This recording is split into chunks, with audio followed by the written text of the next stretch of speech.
The Blood Keeper. Hello readers, my name is Unimportant. I am here to share a story of mine that I've kept bottled up for quite some time. I'm a believer in the uncanny and weird, as long as it is within the boundaries of reason. Even so, I can explain the day's events to myself, and understand them no matter how odd. My mind craves logic and order, but the following events have none. I can't explain them away at the end of the day, and I'm not even sure of what actually happened. I'm left with a bunch of what-ifs. I can say with some certainty that it may have been a vivid hallucination or a very clever deception. Either way, I feel a need to disclose my tale, if for no other reason than to get it off my chest. The following occurred in the autumn of 2010. That's as specific as I will be. I live in a small but lively town in Massachusetts. The winters are cold and the summers are hot, but fall to me feels just right. Being just shy of the proper drinking age and never having interest in such things anyhow, I found other activities to occupy my weekends, and weekdays for that matter. I've always had a passion for the paranormal. It fascinates me, even to this day. With nothing better to do with my raging case of insomnia, I spent some of my nights investigating the local cemeteries with my friends. You could call me a paranormal investigator of sorts, but I saw it as more of a hobby. Half the time my friends and I would goof off anyway. The only time that we became dramatically serious was when there was a lot of paranormal activity taking place. This didn't happen all that often, but when it did, we transformed from friends, hanging out and having a good time, to instant professional ghost hunters. I might have even pursued it as some sort of career choice, had the following not taken place. I can tell you for certain that I won't investigate a cemetery again for as long as I live. It was a night like any other for myself. I was bored, I couldn't sleep, and I felt a need to do something outdoors. I called a few of my friends and asked if they want to investigate one of the local cemeteries that tended to have more activity than others. I was able to convince two to come with me. The others, whom I called, were angry that I'd woke them up. I didn't realize that it was already midnight. Anyway, the two friends that I did rope in met me at the cemetery. It took us each roughly half an hour to walk there, even though we all lived on opposite sides of the town. The cemetery was smack dab in the center of town, making the location convenient for all of us, considering we were without transportation. After only an hour of investigating and goofing off, my friends left. There was little to no activity. The place was dead. No pun intended. Okay, maybe it was intended a little bit. I stayed behind. I figured that I would take a walk through the cemetery a few times in an attempt to become tired before heading home. I started walking about when I noticed something. Before I go into detail, I must describe to you the layout of the cemetery. It was quite large overall. There were two sides, divided by a small street right off the main road. Each side had a stone wall that ran along the entire length of the graveyard. It came up to my waist and only broke up where the two main entrances were, one for each side. On one side was nothing but graves. The other side, the one that I was walking on, had graves, a stone tomb, and a small wooden shack. This shack was where the gravedigger kept his shovels and other tools of the trade. What I had noticed while walking towards it was a light illuminating the inside. I didn't even know that there was any electricity that ran to the shack. I guessed that the gravedigger was working late tonight, it being around 2 AM at this point.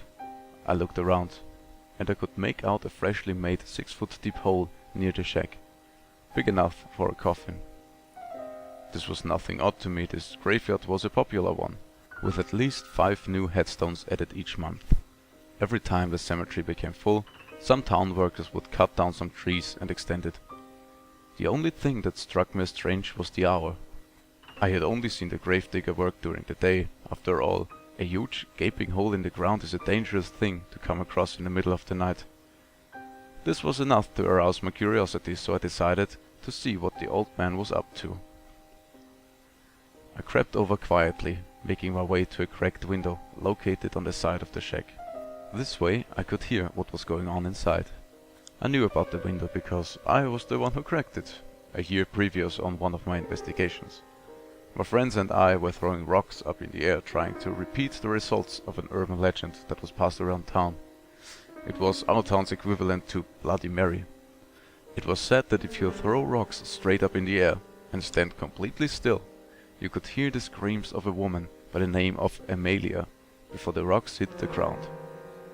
She was a resident in the town during the 1940s. She died when strolling down this very street during the newer side of the cemetery's construction. A gravestone fell on her head while being moved to its proper location by a small crane. The gravestone was of her late husband, whom she allegedly murdered just 3 weeks before her death. Instead of hearing a scream, I heard a shatter of glass a few yards away. I had broken the window on the side of the shack. Looking back now, I don't know why I believed that urban legend anyhow. I think it was fabricated to fool kids into hurting themselves. In any case, I approached the window and peered in. The gravedigger was not there, however, void of life the shack was not. Inside the shack, to my surprise, were 9 men. 9 men sitting at a long wooden table, wearing tattered blue shrouds. The light I had seen was not a light at all, but what looked like several oil lamps. The men were eating what appeared to be a reddish stew. It looked gross. Every man cringed when eating it, except for the tall man sitting at the end of the table and the 2 sitting on either side of him. I was deeply confused. What was this, some sort of town meeting? I crouched down and listened as the tall man began to speak. "Hello, young newcomers. Are you ready to start your trials?" He spoke with a firm voice. It resonated throughout the shack and beckoned even myself to listen. "Yes," the 6 men sitting around the table shouted in unison. "Trials? What trials?" The tall man spoke again. "Good. Bloodlight Kalis will explain the rules." I could only presume that the man to his right was Kalis, as he explained everything. My memory has always served me well, so I was able to recollect everything he said. As unnerving as it was, it seemed that the men in the shack were part of a cult named the Bloodlights, though they never referred to it as a cult. That's just what I gathered from what I had heard. The trials were more of a game, consisting of 2 teams that would disperse to either side of the cemetery. The tall man was the leader of the Bloodlights, and this game was his way of initiating new members. The winners would be accepted as full-fledged Bloodlights. At this point, I couldn't really believe what I was hearing, but I kept listening, whether it was out of curiosity or fear that the man hearing me if I attempted to leave. I was immobile. Caleb continued explaining the rules. Each team consisted of 4 members, 3 blood runners and 1 blood baron. It seemed that the newcomers would be the runners, and the 2 men standing at the end of the wooden table with the taller man would be the barons. There was one more participant to be discussed. The tall man, the one that was leading the trials, he was the blood keeper. He was not on either team, but was the most important part of the game. He kept and guarded what was referred to as the blood.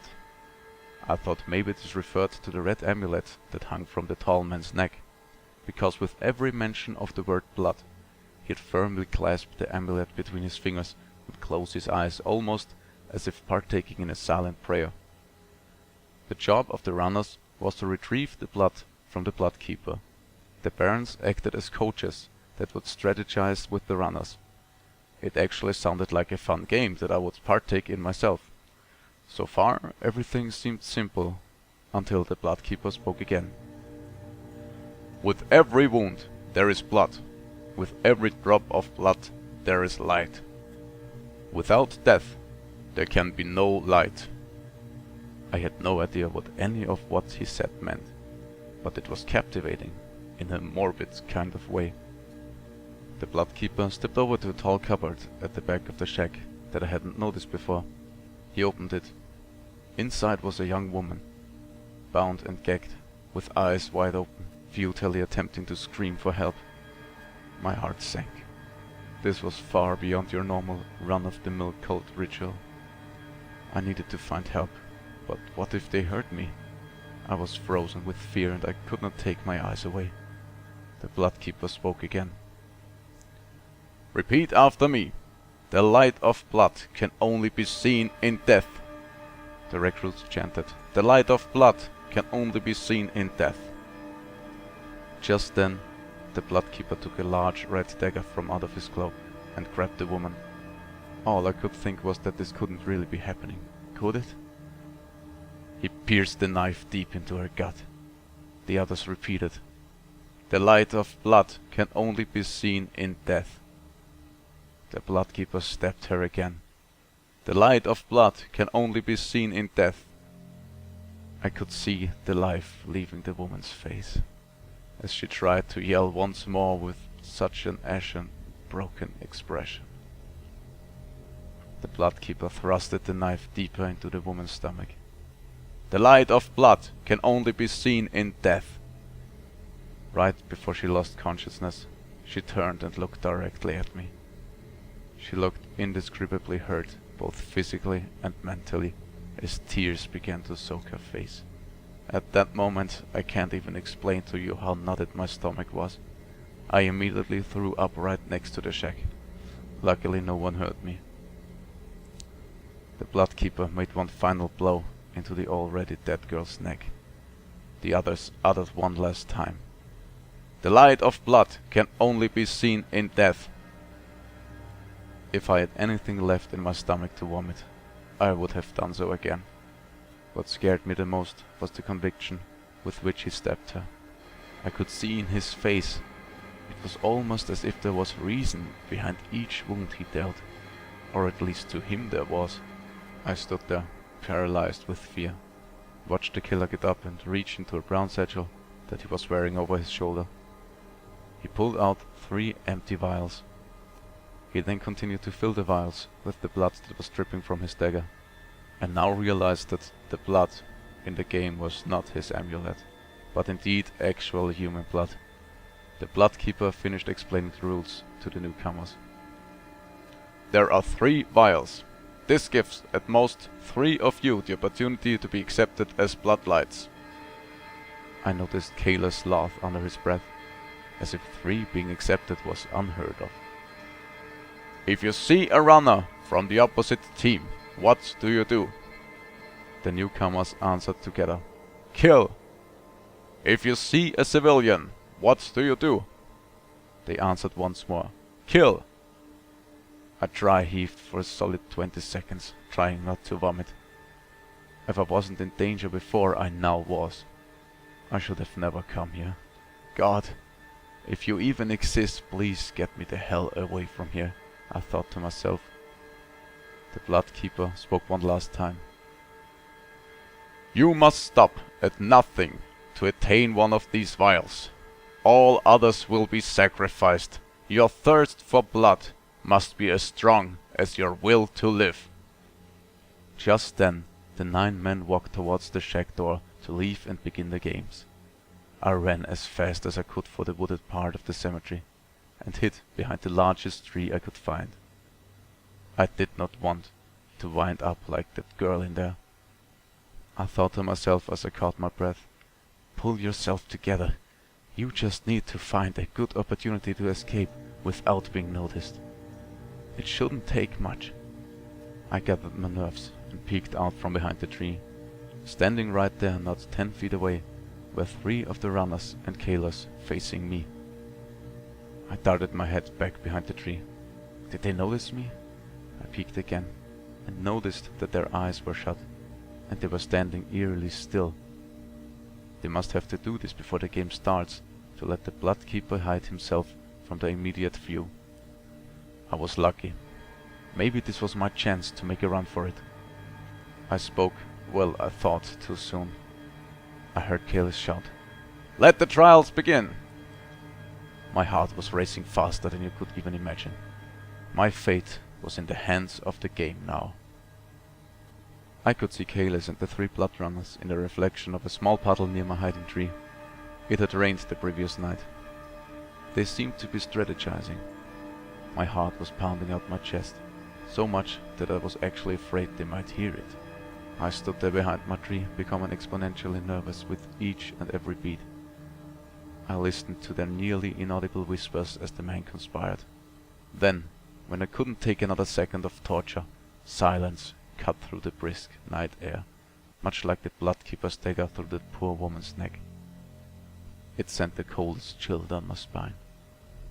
Why couldn't I hear them? Did they leave? I was too frightened to glance around the corner and see. I looked at the puddle. I didn't see the reflection. What do I do now? I was not going to run through the woods. Not only would the loud crunch of autumn leaves compromise my location, but I had seen too many horror movies to know that it wouldn't be a good idea. I also couldn't run through the cemetery. What if a blood runner spotted me, or a baron? Even worse, what if the bloodkeeper saw me? I didn't want to think about it. I calmed down as much as I could, given my current situation, and mustered up enough courage to peer around the tree. They were gone. Or at least nowhere to be seen. I looked around and weighed out my options. To the left of the cemetery, after seemingly endless rows of headstones, was more woods and a lot of briars. This was not a viable possibility. Straight ahead were more headstones and the shack. There was no way I was going to hide in the bloodlight's den with the dead girl, even if I could make it over there. To the right was even more headstones, but not as many. I squinted as I looked off in the distance. Oh yeah, there was a tomb, off to the right of the graves. It was maybe 100 yards away. I wouldn't be able to waltz over there without being noticed, but maybe, just maybe, I could jump from tree to tree until I made it there. The woods did wrap around the whole cemetery, right up to the back side of the tomb. Should I risk it? Or should I stay behind this tree, cowering in fear until it's all over? The latter option was looking pretty good, but I knew if I stayed here long enough, one of them would find me. My mom was right. She always told me to stay away from the cemetery at night. Do you know the kind of people that hang out there? She didn't know the half of it. I took a deep breath and braced myself. Without so much as a second thought, I dashed in the direction of the tomb and hid behind the closest tree I could find. I gathered my wits and looked around the graveyard. There was still no one to be seen. I sprinted to the next tree and took another quick glimpse of my surroundings. The coast was still clear. But before I could prepare myself to run to the next tree, I felt myself being lifted off of the ground. In that moment my body went numb with utter panic. The next thing I knew, before I could even think about what was happening, I was atop a tree branch, looking directly at a blood runner. I didn't scream, and I didn't try to get away. My blood ran cold, and I sat still in terror, accepting what was happening. I exhaled what I thought would be my last breath, but just as I did, the blood runner spoke. "What's your name?" I was too in shock to say a word. "Come on now, what is your name?" He spoke more firmly this time, and I noticed that he had an English accent. His voice also sounded deep and fresh, like one's voice might sound after many years of drinking hard liquor and smoking cigarettes. I still couldn't find it in me to answer him. "Look, I noticed you at the window over there eavesdropping. If I wanted you dead, I could have pointed you out then. I want you to help me." "Help you?" is all I could say. "Yes, I am going to use you to my advantage. I take it you know what we're doing here, and you know the rules of the game?" I nodded slowly, still in shock. "Good. With you, I may be able to turn the tables and get the upper hand." My mind was racing, but I listened intently to what he was saying. "See the tomb over there?" He pointed at the tomb that I had been on my way to before I was lifted off of my feet into a tree. I nodded once more. "That's where the bloodkeeper is." My stomach turned. To think this guy may have just saved my life. "Here, take my cloak." He handed me his blue shroud. I didn't know what he wanted me to do with it. "Go ahead, put it on. Or do you want me to gut you where you sit?" I quickly threw on the cloak. "Go over to the tomb and open the door slowly. The bloodkeeper will surely take a swing at you." I gulped, but continued to listen. "Just as he's about to end your life with that dagger of his, I'll swoop in and end his." "Why, that's not part of the game." His eyes darted at me. Then he gave me a menacing smile. I just realized that I had constructed a full sentence for the first time in his presence. Right you are. Maybe I don't want to be a bloodlight. Maybe I'm not here to play this ritualistic sport of theirs. Maybe what I'm truly after is vengeance. He looked over at the tomb, then looked around the cemetery, probably making sure no one was listening. Many years ago, the man in the tomb, the one you know as the Bloodkeeper, stole something from me. Something I will never get back. That woman in the shack over there was not the Bloodlight's first sacrifice, not by far. The man in the tomb murdered my wife and took her blood for the sake of this game. It took me years to find him. It took me even longer to be accepted into their ranks, even as a lowly disciple. He stared off into the distance for a moment.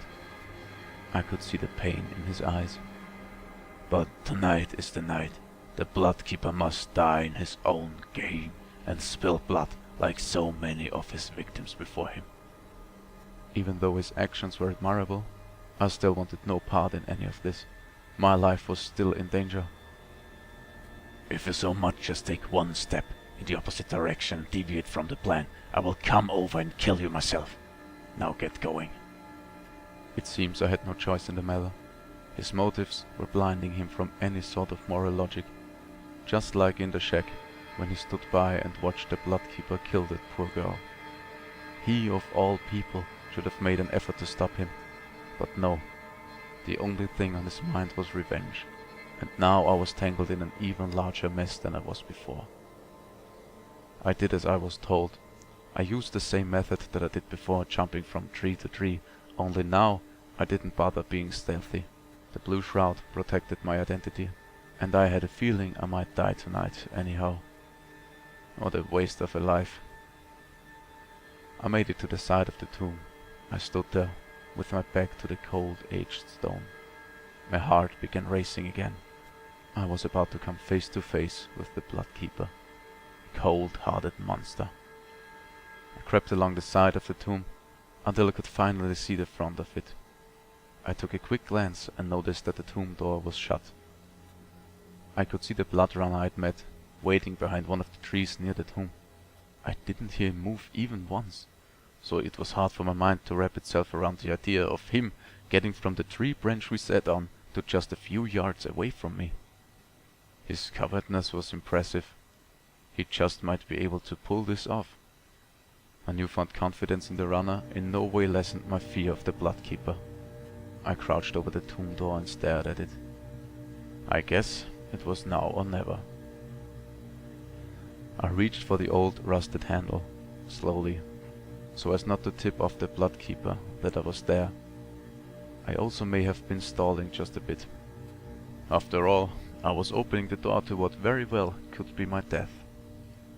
Just as I was about to actually open the tomb, the door swung open and hit me straight in the head. I fell backwards onto the ground. I must have suffered a concussion because everything seemed a little blurry and I could feel myself losing consciousness. I looked up before I passed out. I could see the Bloodkeeper standing before me in the moonlight. I was staring at a blurry vision of death, here to kill me and take the blood out of my racing heart. I blinked and saw another figure. In my fuzzy state I couldn't make out who was who, but one of them was thrusting his dagger into the other. Over and over again, the prey in his scuffle fell to his knees and landed face first in the cold cemetery soil. The victor kept stabbing him. With each swing of his dagger, he seemed to become more and more furious, because I could hear the piercing sound of metal through flesh grow louder. I prayed that it was the Bloodkeeper being torn apart, otherwise I was done for. Closed my eyes once again and passed out. "Are you all right there?" I heard an old man's voice say as I gradually began to open my eyes. "Are you okay?" I opened my eyes fully and looked at the voice speaking to me. It was the gravedigger. But how? What? How? Where did they go? Is all I could manage to say. He looked puzzled. Where did who go? I couldn't wrap my head around any of this. What was going on? I should be dead. The gravedigger stared at me for a second, and then changed his expression from confusion to sympathy. "Come on, you'll catch cold out here." He invited me into the shack. Before I walked in, I noticed something. The newly dug grave I had seen near the shack was gone. I really didn't know what to believe at this point, but I walked into the shack anyhow. The gravedigger, whose name I now know to be Pete, fed me and gave me a jacket to wear. In a frazzled state, I couldn't help but tell him everything that I had seen. He didn't look surprised at all. I didn't even think to describe the men by their given titles, Blood Runner, Baron, etc. But Pete responded with, "It sounds like you had a run-in with the Bloodkeeper." "That's him! How do you know about the Bloodkeeper?" My jaw dropped in disbelief. "His spirit has been haunting this place for over 100 years now, I suppose." I just glared at Pete, waiting for an explanation. He could tell I was still fatigued and confused, so he took the time to elaborate. He must have talked non-stop for over an hour. I could tell I struck a nerve with this story. In a nutshell, the Bloodlights were a sadistic cult that formed in the late 1800s and started terrorizing the local community, binging on a heavy lust for blood. With each Bloodlight initiation brought more deaths. They would only use various cemeteries in the area as a field for their sport, digging a 6-foot hole each time, throwing the casualties' sacrifices in before they covered it back up. Who would look for dead bodies in a graveyard, right? They racked up a death toll of over 50 victims before the games were brought to a halt. Things, however, went horribly wrong for the Bloodlights during what turned out to be their final game. An Englishman infiltrated their ranks and killed the Bloodkeeper that night, with the help of a young man. Did I help him kill the Bloodkeeper? The young man was never identified. The local authorities were able to round up the rest of the Bloodlights soon after. The death of the Bloodkeeper left them leaderless and unorganized. After Pete explained everything, I couldn't help but sit there in awe. Did I relive what that young man went through that night? Or even wilder, was I that young man? Did I time travel? My logical mind immediately rejected the theory. I believe in the paranormal, but time travel is too far-fetched for me. In fact, until now, I've tried to forget about that night. I could never wrap my hand around it, and I still can't. Maybe by writing this, I can finally put this experience, much like the Bloodkeeper, to rest. The only thing that kept haunting me after I left the shack that night were the fuzzy images left in my mind before I had passed out. Though I couldn't fully differentiate who was who, I was almost certain that it was the Bloodkeeper who was stabbing the man I was helping, albeit against my will. What if nothing supernatural happened here at all, and the gravedigger lied to me, so I wouldn't divulge my story to anyone else without sounding completely and utterly crazy? What if he was a Bloodlight too?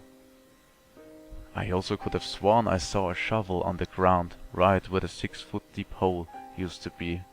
What if... No, it can't be. They certainly would have killed me rather than construct an elaborate ruse to keep me quiet, right? I'm just paranoid. One thing is for sure, though, I will never venture to any cemetery at night ever again. Whether or not the Bloodkeeper is dead or still out there, making his rounds.